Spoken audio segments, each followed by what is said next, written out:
হাঁটতে হাঁটতে এখন পুরো নির্জুম হয়ে গেছে, তাই জন্য এখন একটু বসে পড়েছি টোটো দাঁড় করিয়ে। চলো দেখি, বললো যে একজন আসছে নাকি, ওর জন্য এখন দাঁড়িয়ে আছি, দেখি কে আসে। পরে একটা গাড়ি পেয়েছি, গাড়িতে দড়ি বেঁধে নিয়ে এখন টানতে টানতে যাচ্ছি আমরা। আর ওই দেখো আমাদের সাহিব, আর এই যে আরিয়ান,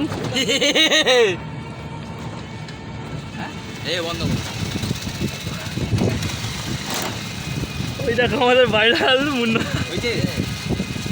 বাসা দেখেছো বন্ধুরা কিরাম কুয়াশাটা দেখো। আমি ঘুরতে যাচ্ছি এখন, মানে মজা করছি। টাটা বাই বাই, এই পর্যন্ত লাস্ট।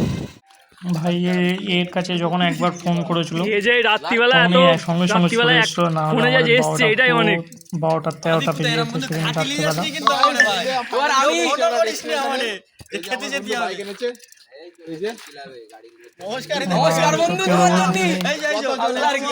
ভাই পাওয়া বিশাল মুশকিল। ওই যে এইটুখানি এনে দিয়েছে, এটাই অনেক আমাদের কাছে। এদিকে সবার অবস্থা দেখতে পাচ্ছ।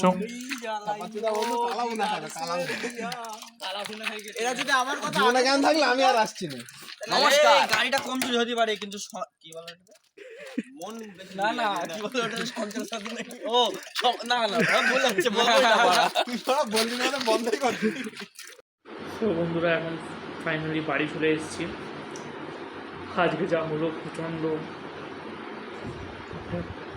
ভয়ঙ্কর ব্যাপার আছে একটা, কেন আমরা গেছিলাম খাওয়া দাওয়া করতে, খাওয়া দাওয়া করার যখন আসছি তখন দেখি হট করে টোটো বন্ধ হয়ে যায়, যার কারণে আমাদের অনেকটা ঠেলে ঠেলে আসতে হয় 1-1.5 কিলোমিটার মতন।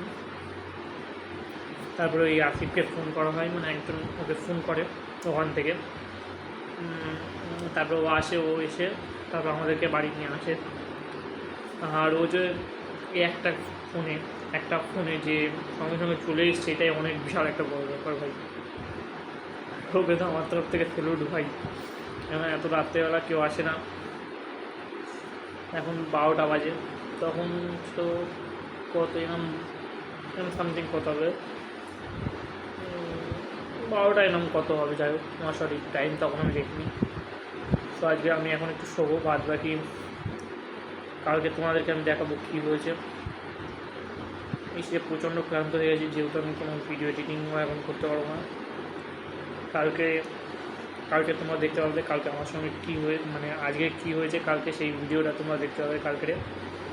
তো আজকে টাটা বাই বাই।